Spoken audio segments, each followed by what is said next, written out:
Have you found your dream job as a developer? Or are you stuck in an unfulfilling job? On WeAreDevelopers.com, you find over 1,000 jobs in Europe that fit the tech stack that you want to work with, and salaries go up to $130K. All you have to do is create a free profile, and you automatically get matched with jobs that fit your requirements. So what are you waiting for? Create your free profile and let companies apply to you now.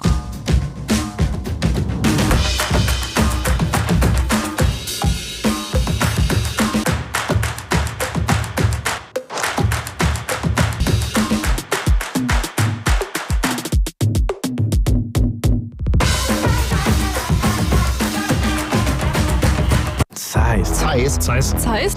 I think you should go to Zeiss. Zeiss Digital Partners.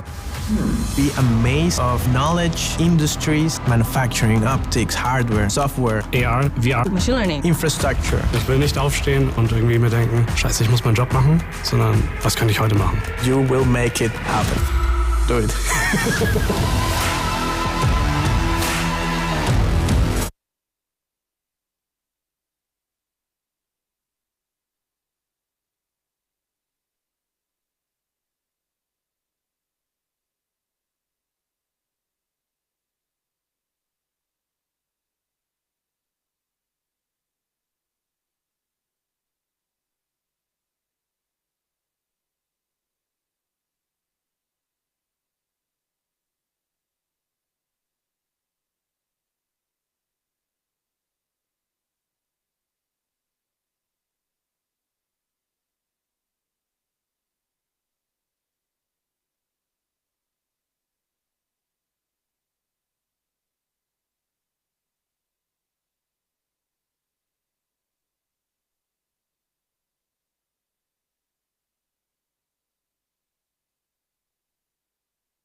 Have you found your dream job as a developer? Or are you stuck in an unfulfilling job? On WeAreDevelopers.com, you find over 1,000 jobs in Europe that fit the tech stack that you want to work with, and salaries go up to $130K. All you have to do is create a free profile, and you automatically get matched with jobs that fit your requirements. So what are you waiting for? Create your free profile and let companies apply to you now.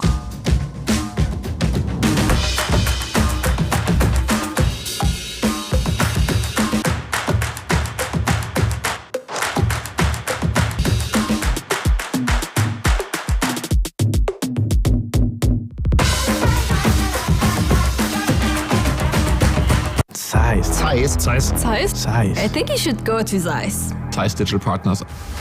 Be amazed of knowledge, industries, manufacturing, optics, hardware, software, AR, VR, Machine Learning. infrastructure. Ich will nicht aufstehen und irgendwie mir denken, scheiße, ich muss meinen Job machen, sondern was kann ich heute machen? You will make it happen.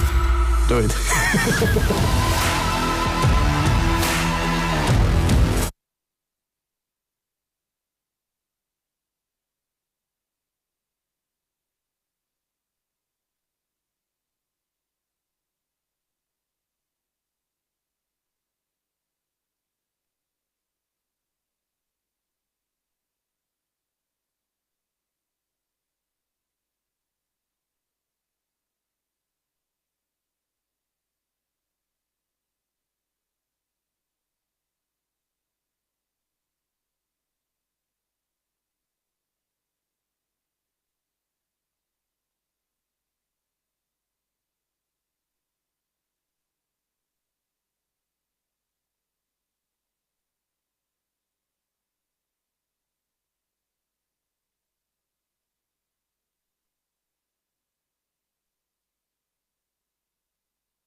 Have you found your dream job as a developer?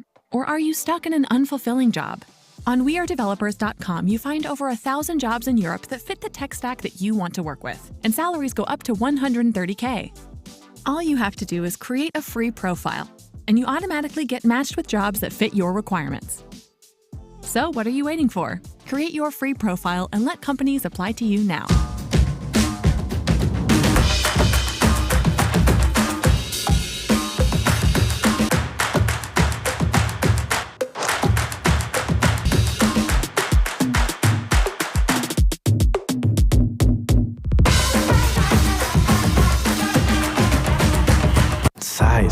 Zeiss. Zeiss? Zeiss. I think you should go to Zeiss. Zeiss Digital Partners. Be amazed of knowledge, industries, manufacturing, optics, hardware, software, AR, VR, Machine Learning. infrastructure. Ich will nicht aufstehen und irgendwie mir denken, scheiße, ich muss meinen Job machen, sondern was kann ich heute machen? You will make it happen. Do it.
Have you found your dream job as a developer?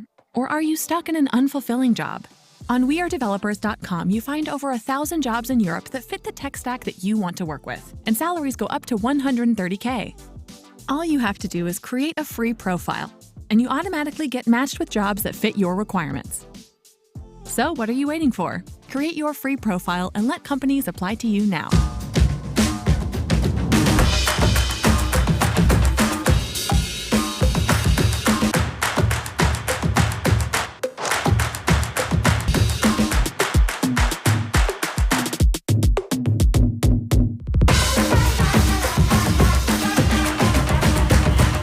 Zeiss.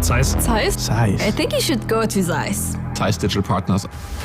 Be amazed of knowledge, industries, manufacturing, optics, hardware, software, AR, VR. Machine Learning. infrastructure. Ich will nicht aufstehen und irgendwie mir denken, scheiße, ich muss meinen Job machen, sondern was kann ich heute machen? You will make it happen. Do it.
Have you found your dream job as a developer?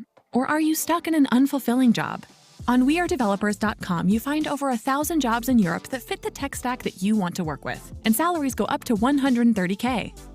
All you have to do is create a free profile, and you automatically get matched with jobs that fit your requirements.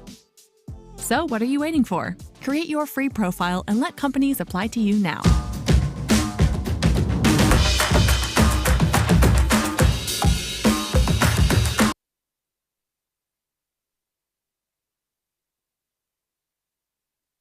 Okay.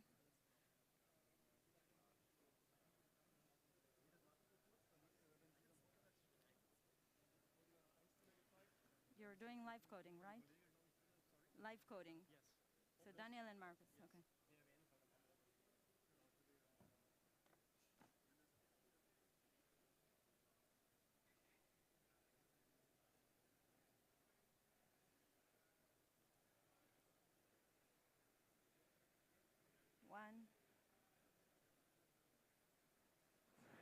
Okay. Hi, everyone. Welcome to our next session. For the next session, we have not only one speaker, but two speakers. We all heard about frameworks such as React, Vue, and Angular. But what about Flutter? Is it ready to compete with React? So let's hear what Daniel and Marcus have to say about it. Join me in welcoming them to the stage.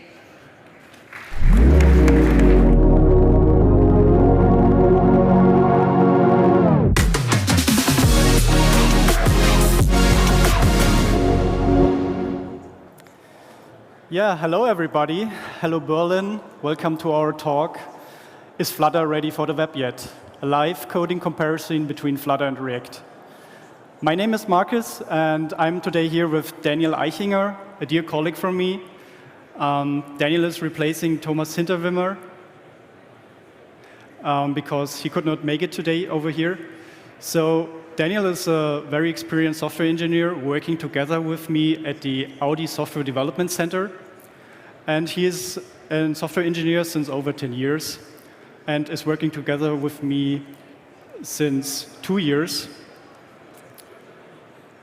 And he's the one of person that asked him today himself what I'm doing here. So may you introduce yourself, Daniel? Yeah, hi Marcus. Thanks for the introduction. So I'm really spontaneously here today. Marcus asked me yesterday evening if I can jump in for Tommy. And yeah, I said yes, hope everything went well. And I think I'm a good replacement because my second name is as well Thomas.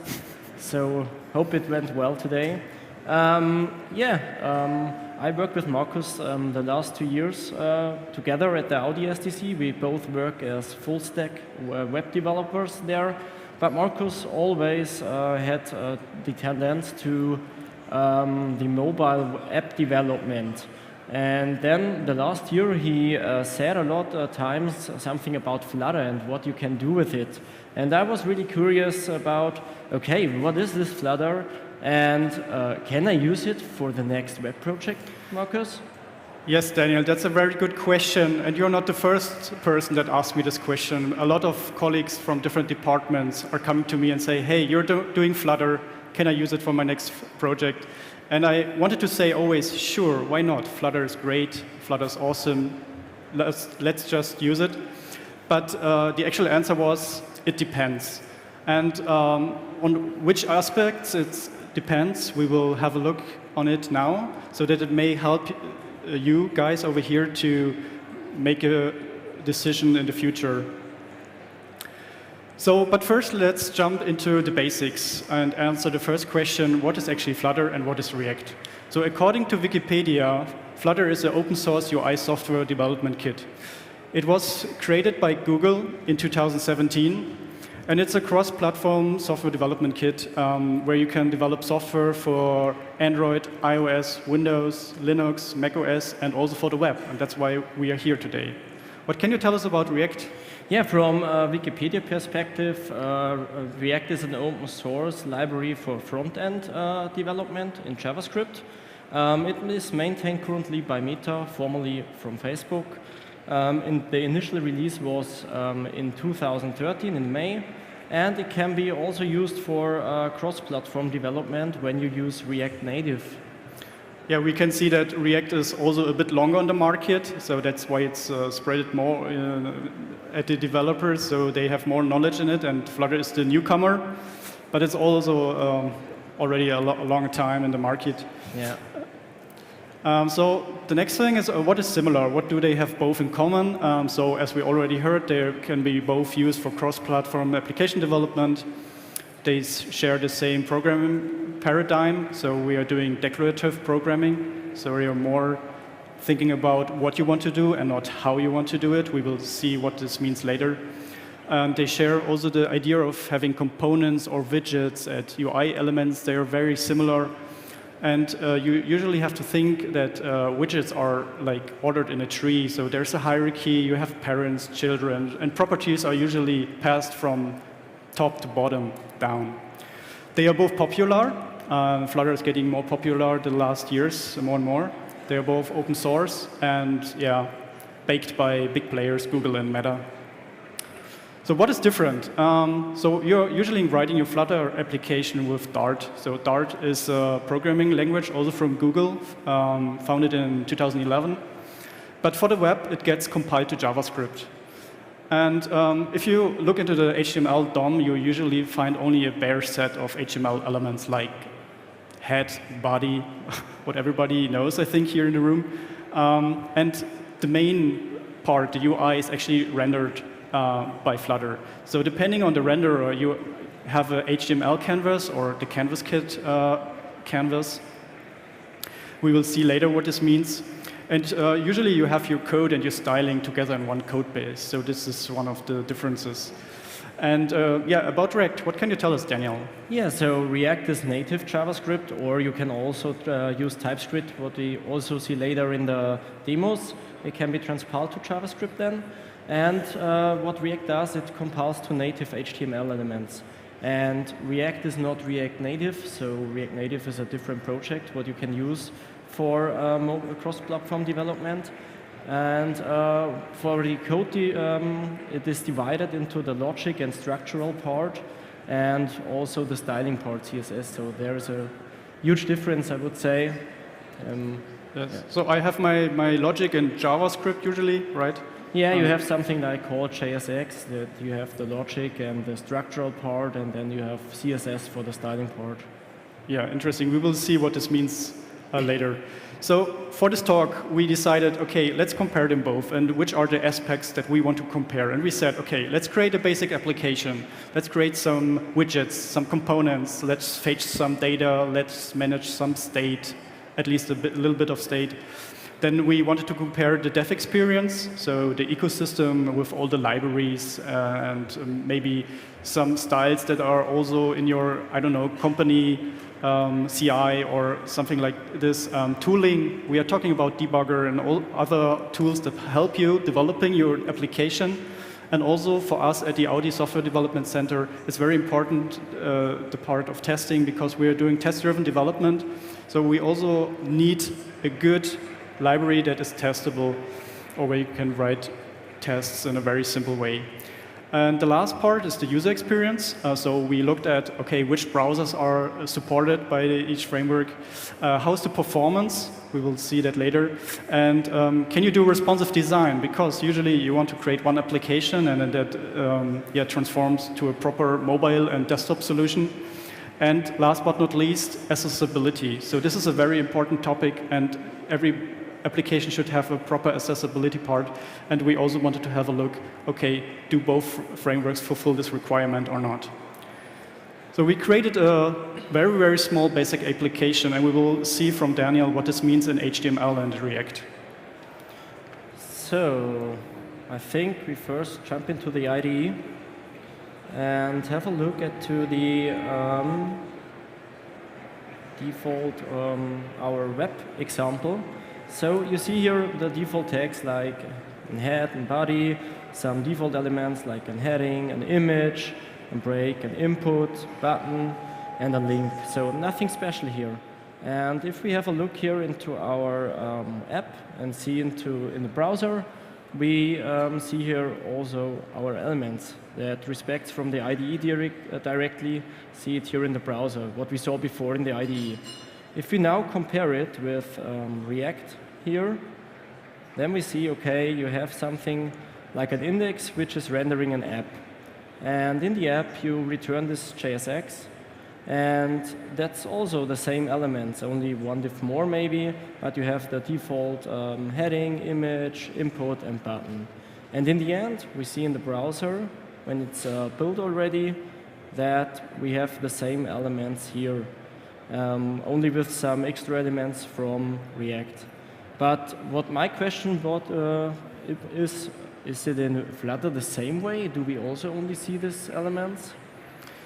Yeah, that's the good question you're asking, Daniel.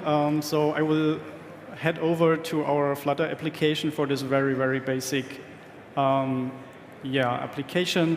So let's switch to the right IDE and switch to the right project. So I have used the material app here in the scaffold to just have a bit of pre-styling and theming that it looks like something. You can see here I used the text. So these are all widgets that are coming with the Flutter framework.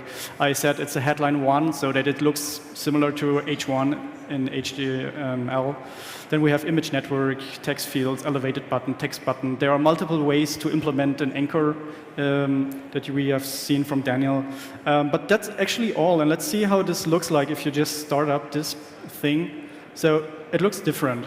And obviously it looks different because, as I said, I make use of the material components. So this button usually looks like you would expect it from the material design. I also created this application with the HTML renderer. And over here, we created the same application with the Canvas kit renderer. And you can see there's a small difference in how they are interpreting the code and how they are rendering it. But we will also tell something more about them later. Because the focus here should be, can I now do what Daniel did? Can I just inspect elements? And the first time a Flutter developer, what he wants to do is say, hey, let's inspect, and you will see, oh, I have a problem. I cannot inspect my elements. That's why I opened the DOM over here and said, OK, wait, what is here? I have a lot of elements, really a lot of elements. And then I'm searching, oh, there's a canvas. So this is the lowest element I can see, at least for the HTML renderer. And this is where all the stuff gets drawn. When we have a look into the Canvas kit renderer, OK, and I'm trying to search and go down the tree and see, OK, wait, there are not so many elements. And that's the reason why we don't have the HTML canvases over here, but we have rather a canvas that is baked by the Canvas kit. It's the Skia engine behind it. And yeah, it makes it even harder to develop an application the classical way, like I say. And but you have other tools we'll see later. Flutter brings their own tools with it so that you can debug what you're actually styling and coding. Looks like the HTML renderer produces infinity elements. Yeah, I thought the same as I looked the first time to the DOM. I was like, oh, what is going on here? There's also this accessibility layer. We will talk about that later. And yeah, that's really interesting to see. OK. We have here a link to the official Flutter documentation because there's a quite handy introduction. If you're a web developer and said, hey, I want to do Flutter, they give you some document like this one and say, this is the way how you do it in HTML, and now you do it in Flutter this way. So there's a table, and you can really easily migrate your code if you want to. So the next thing that we wanted to compare for this basic application, how is it like performing? That we see what does it mean. And for this, we started to make a Lighthouse performance measurement that is included in the Chrome browser. So what can you tell us about this? Yeah, so what we see here, we have 4 reports. So for native HTML, for React, and both Flutter renderer. And what we see first is that in HTML and in React, the time to interactive is really, really good. So we have only 0 to 2 seconds. And the performance measurement is 100 points. And if I compare it with the Flutter one, then you have the time to interactive more than 4 seconds and 1 time 3 seconds. And also the performance is not that good from the points perspective. And what I also was wondering, why the second renderer gets here the question mark at performance. Yeah, I was asking myself the same question. And then I found a GitHub issue saying, hey, the performance is not be able to measure it with the Canvas kit renderer. So they are working on it. But that's the thing, if you're just using the Lighthouse and want to compare, you have a problem. So that's why we also wrote this time to interactive over there. And you can also feel it as a user. If you're starting the application, it takes a little bit of time until it's, everything is like the renderer is downloaded and ready to render. And you can feel it, and it's just a Hello World application, but it's there. But the other thing, on the other hand, you get the PWA, so progressive web apps are also possible, also for the Hello World application. So this is like, yay, nice. But that's just to get a estimation for what does it mean in terms of performance. So we said we cannot leave it with the Hello World application. So we said, let's make a small challenge. So we took one of our customer frameworks called MyAudi and said, this is our design. Let's copy it. Copy it in React and in Flutter. So you see it on the right side. We said, OK, let's implement that, and let's share our experiences. What is different? What are the challenges? And what can we learn? So for this, let's right into the second demonstration, because we want to just talk about the header that you have seen. And I think Daniel will start with the React part again, right? Yeah, I start. And where's your IDE? You will find it, right? I find it, yeah. OK, switch the project to our React application here. So back here, we have our app. And we see our app contains 3 main components. So this header, we want to have a look at it now, the content hero, and some content.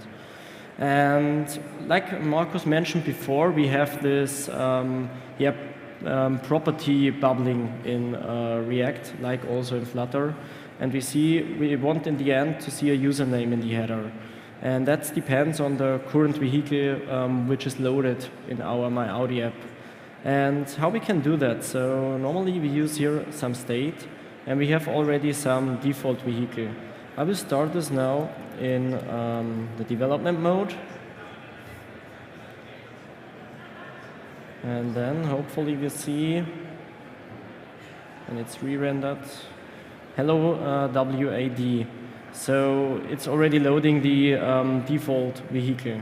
But what we want to do here is to load, always depending on the current vehicle, the name of the user. So we have here a side effect. So we add some effect and have here only one simple anonymous function which will set the state, load the vehicle and set the state. So we prepared already some API call, which will be done with this method.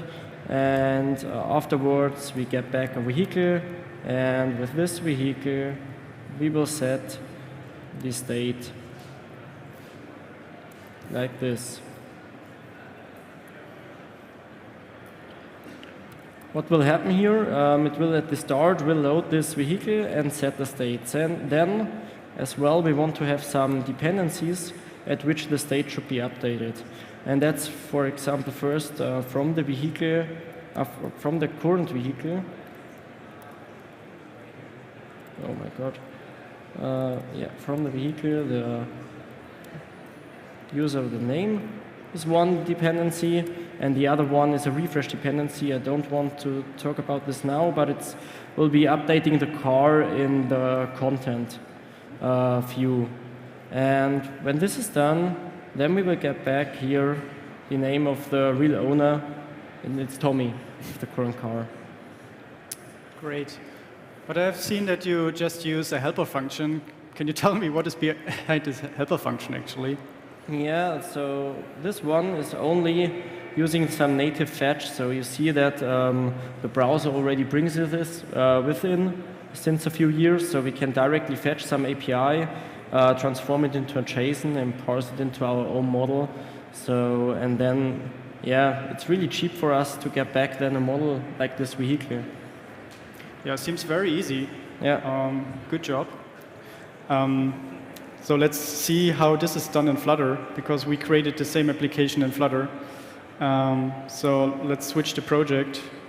That is gone for a reason. So let's see, we have in our main, we have again this material app to just have some pretty theming, styling, and then we have again a scaffold. You will see over here, and we have some widgets with states and without states. But we now want to have a look first on the header. So I have put the header in an app bar. So you can see here, it's basically a very similar approach that Daniel showed us. We have a custom component or widget in this case. It's called header, and you pass down the name. So I will also run this application, wait a bit until it's get launched. And while we are waiting, I will show you again better, okay, what is actually inside of this header component. So there's a bit of responsive design, layouting stuff, but the real important stuff is over here. So we have an icon button, we see text buttons, and you see another text button, which is actually then taking the name and showing the name on the top right corner. So it's taking longer than I expected. There it comes. And we can see it's loading a bit, and then actually it's a bit slower in debug than in release for sure, but after a moment it should appear. So this is what we now see. So it's basically the same application. At the header we see there's the Tommy. It's get fetched by one of our backends, and it's shown over here. So let's see how this is done, because I saw there's some kind of setter, and yeah, I think this is very similar to what I have done in Flutter. So let's remove this stuff over here. And so this is a function, the fetch data. I wrote it and put it in the init state because I want to get my data fetched before my first render. So I said, okay, let's fetch some data. So I also have a helper function and say, okay, I have to await until the, layouting, okay. I want to fetch my vehicles, so I get them over here. I name my variables always properly, so this is X. And now I have to do something with the fetch data. And so we can first try and say, okay, wait, I have a global variable. It's called vehicles. Now it's null. And if I'm just assigning it, I shouldn't see an update. Let's see what happens actually. It's working.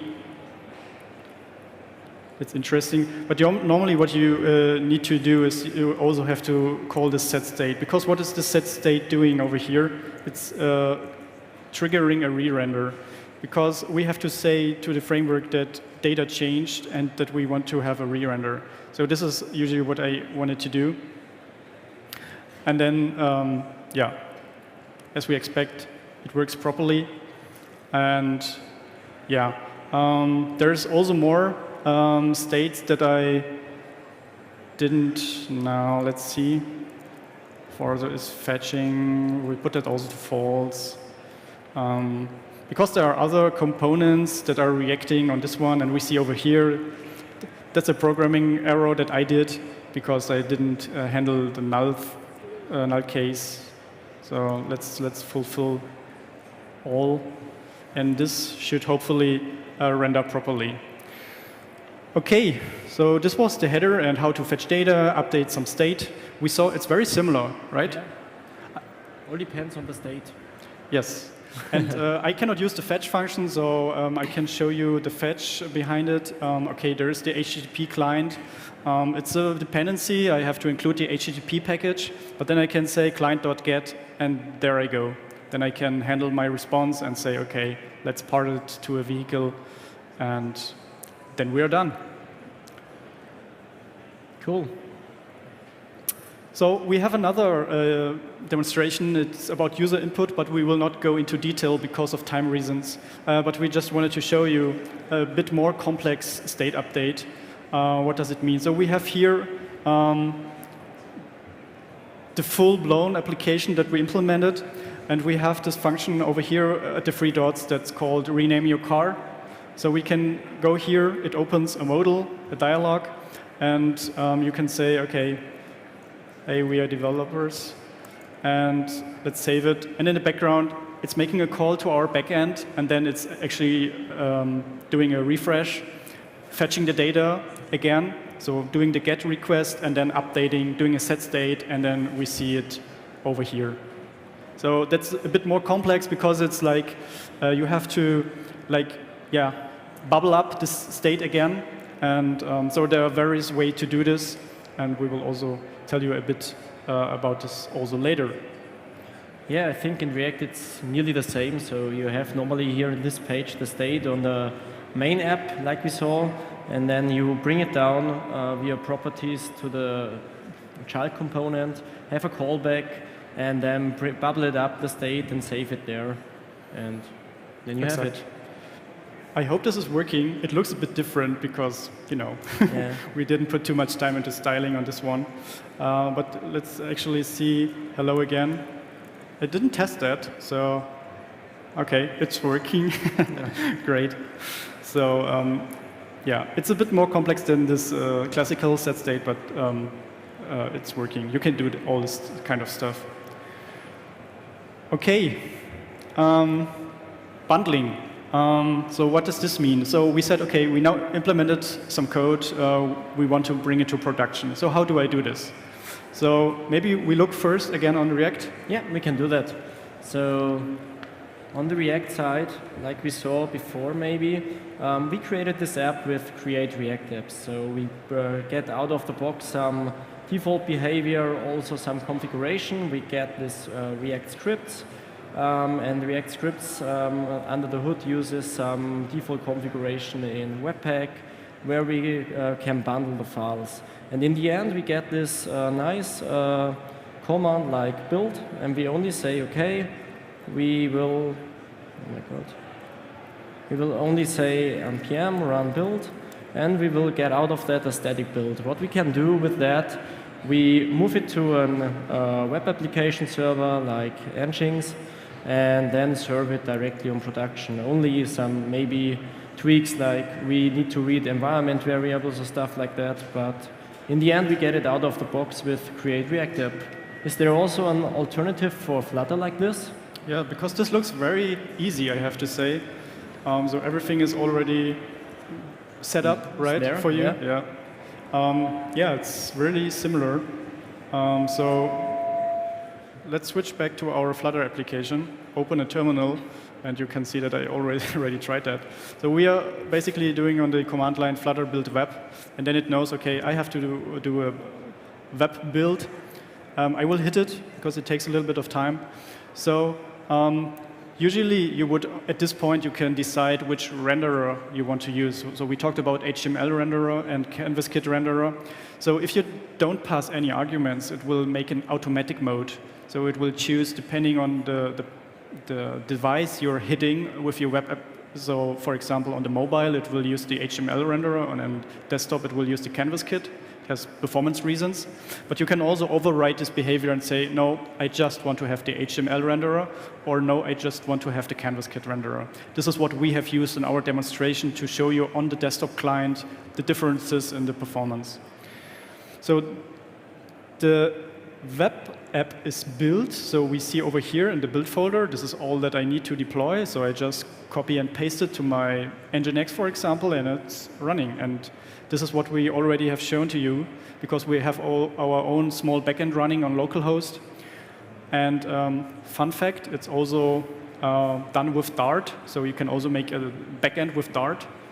Maybe not my favorite recommendation, but you can do it for sure. Depending on your use case, it's possible. And yeah, that's all to bundling, right? Yeah. Also very easy. So the last demonstration, let's take a look again at Lighthouse. Yeah. So we will not make it live because it takes some time. So if you use the Lighthouse in Chrome. So we prepared that, and let's have a look at the results from Lighthouse for the full application that we have built. Yeah, so here we have now 3 reports from Lighthouse. So we have React and the both renderers of Flutter. And what we see again, React is really, really fast here. It only takes 0.6 seconds, so 3 times like before, but it's a big application, so I think it's okay. We still have 99 points in performance. And in the Flutter, we see it still has nearly the same time to be interactive. So it seems like Flutter takes some time getting up, but then stays that fast like it is. But we see now both sides question marks. So maybe you can explain more, Marcus, why the time to interactive stays, but the second question mark is there. Yes, also the left one, the HTML renderer, surprised me a bit. I can explain it myself by animations going on the startup. But it really makes it hard to compare. That's why we, again, have this time to interactive. But you can see, as Daniel mentioned, so the offset is not bigger, but we have this, offset, but it doesn't grow. Maybe if you put some more dependencies into your application, then it even takes longer because the render engine needs to warm up. Yes, but again, PWA included, and also the other values are not so bad. Okay, let's wrap it up. Make a conclusion. We created the basic application and the MyAudi application. So what do we learn, Daniel?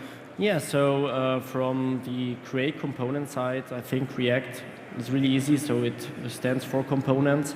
Also fetching data, we saw easy one for React because you can use the native fetch from the browser. Also manage state, we saw different ways, but we didn't saw the complex one, but we talked about it, that you can bubble up different states to higher components. The thing about routing and internalization with I18N, we see that React is only, like mentioned, a library, so you don't have stuff like in a framework a whole that you have already routing and stuff like that. And you need different dependencies there that you get this out of the box. But how compares Flutter there? Yeah, so at least in my opinion, creating components, it's very similar. So you have a great experience in Flutter. Flutter is made for this, so 3 check marks from my side. Also fetching data, yes, you cannot use fetch, but there is the library, so it's very easy also from my side. I think not a problem at all. Managed state, we have seen it, it's very similar. For sure, you have to think, how does this scale? Okay, so but there are state management solutions out there. So for Flutter, there are also a lot, for example, provider. And so this dependencies make it easier for you to manage state in a bigger scaling application. In terms of routing, I have to say no dependency needed. So that's why I gave 1 check mark more. But also for internationalization, there are solutions out there. There's a library. You can use it. It's quite easy. It's working. So no problems over there. So the dev experience, how was your dev experience, Yeah, Daniel? so from the ecosystem perspective, it's really, really good. So like we saw, it's already there since 2013, and you have a lot of libraries and packages out there what you can use. You have also stuff behind NPM, because in the end, React is only JavaScript, so really, really good. The tooling out there also is really good. So you have different IDEs you can use. You have the Chrome dev tools that you can use directly in the browser, and also some plugins for React in the browser, so it's perfect there. For the testing perspective, we didn't saw today, but we have a lot of packages there we can use, so like test runners like Jest, or also rendering libraries for testing, like the React testing library out there, and it's really cool to use. Yes, and for Flutter, I mean, the ecosystem, I would say Flutter is not so long on the market, so the ecosystem is not as big as you might expect it from React. So there are already a lot of libraries, and it's getting more and more every day. But you might end up with something like, oh, I use this library in React. How can I do it in Flutter? Oh, wait, I cannot use it. That's sad. I have to implement it myself. But that's also a good part. I mean, that's an open source community. Everybody can contribute. So just let's contribute together to make the ecosystem better. For the tooling part, one minus from my side, because as we saw, the inspect function is not there. But there are alternatives. As I promised you, there is the Flutter inspector. You can use it regardless which platform you're heading. So you can see there, how is my layout looking? If I change this, how is it affecting my UI? And for the testing part, it's possible. So there are also libraries. There is Mockito, for example, also available. And you can write unit tests and you can write integration tests. That's no problem at all. But sometimes I have the feeling you end up doing a lot of pump and settle and whatever, and you don't actually know, okay, is my animation already finished? And sometimes it feels a bit weird, and I had the feeling in React it works a bit more seamlessly. So the last part that we wanted to compare is the user experience. Daniel? Yeah, there I can say from the browser compatibility, it's really easy. React is there really good because in the end it's native HTML, and for the performance part we saw, it performs really, really good. Also the first time to be in interactive. Responsive design is possible via CSS, and that's directly provided from the browser, so easy thing. And the accessibility, I think we didn't saw that, we didn't talk about that much, but in the end it's something that only costs time, and but then it is possible because in the end it's native HTML, and with native HTML you can do all accessibility tweaks for the browser. Yeah, and for Flutter, the browser support is it's like that. So officially, Internet Explorer is not supported, which is I'm very sad. No, but I heard the support is like going to end soon. So no problems with browser compatibility. Performance-wise, we made some comparisons, and yeah, the one point really is the startup time. So the time to interactive, as we showed you, is like. I didn't manage to get it down to the React of 0.6. I mean, you can do some optimizations, but you have this little bit of overhead that is there. But if it's loaded, you have a really, really fast UI. So they promise to render at 60 frames per second, and it doesn't matter. Like if you're doing heavy UI stuff, performance is not a problem. Responsive design is also possible. I usually use the layout builder, so that's you get the information of the screen, which orientation is it, what is the width and the height, and you can accordingly adapt your code reacting on these boundaries.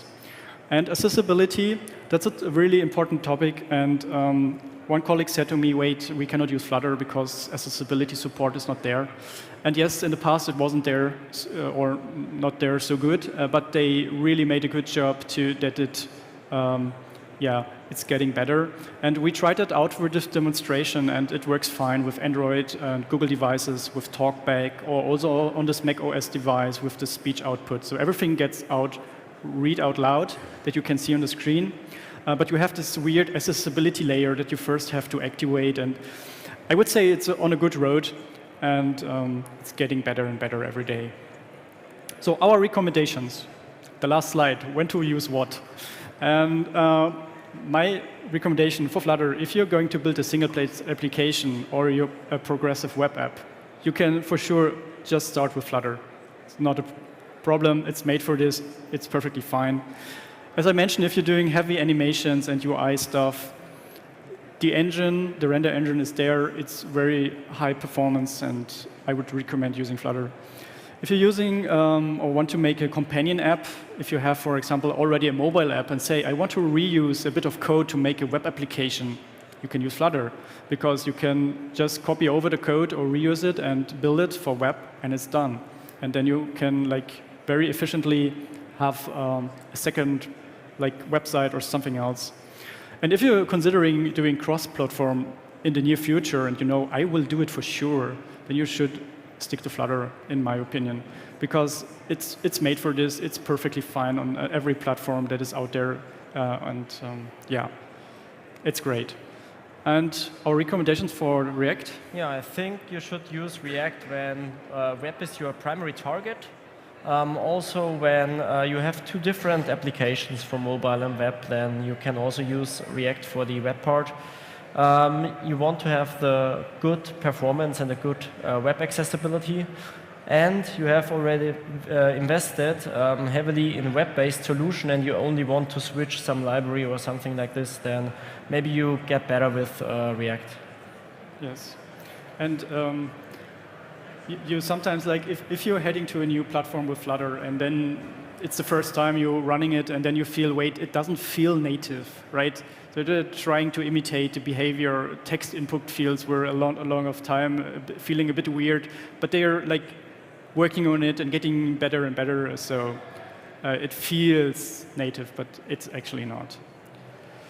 So that's all from our side. Thank you a lot for listening. If you have any questions, visit us at our Volkswagen booth. It's right over there at A2.1. And yeah, thanks, Daniel, for jumping in so spontaneously. And yeah, have a great time on the WeAreDevelopers.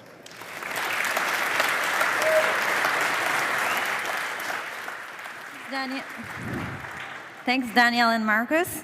We have several questions, but we don't have time for all.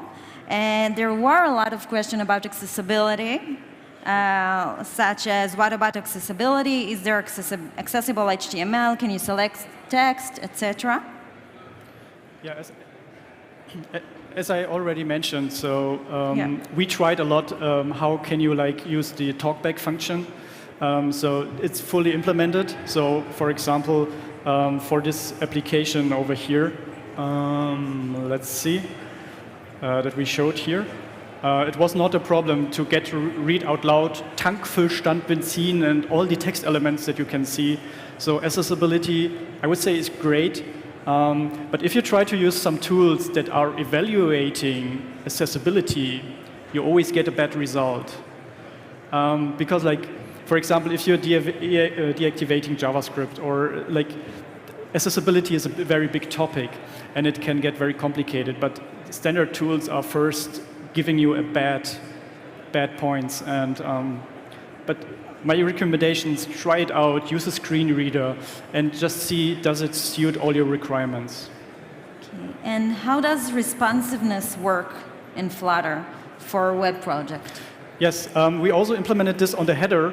So if you now look here, oh no, this was the wrong button. Sorry for that. So if you look on the header, you can see that all links are over there. And if I make the window smaller, I have to hit the breakpoint though. Wait a minute, there it is. Okay, so this is implemented with the layout builder, as I mentioned before. I get the width of the screen, and I can react on it and say, if it's less than, I don't know, 800, then I build a different layout. So it's really, really easy. I see. And do you have any real-life examples of application using Flutter? We by ourselves, so I have a private homepage that is made with Flutter, but it's really, really just a simple application. I have to say there are some animations just to show off how good the performance is. But actually, we at Audi didn't have a live application yet that is made with Flutter, because as we mentioned before, the ecosystem is not there. So we have our CI, we have a big library at Audi that we have all this stuff already implemented in React. And when you give this library to a Flutter guy, he's saying, oh damn, I have to implement all this by myself. I have to make the buttons in this shape and with this colors and this hover and whatever. So you need some time. And my personal opinion is we need really a bit more time that it heads up to React. Have you experienced any problem depending on your dev machine, such as Mac, Windows, etc.? Daniel? For Flutter. For Flutter, okay. Yeah. Daniel is not the Flutter developer. Actually, not so much, no. Not that I'm aware of. Everything works seamlessly fine, especially for the web. Now we are at a state where finally that it works very, very good. We hit production already, I think, last year or even before. I don't remember exactly, sorry. But no problem so far, no. Oh, great, thank you. So there are a lot more questions, but we don't have time for them, but they can stick you on your booth, right? And book a session, and you can answer them on the Q&A as well. Perfect. So thank you very much for attending the session. Our next talk will be in 15 minutes. Enjoy. Thank you, Marcus and Daniel.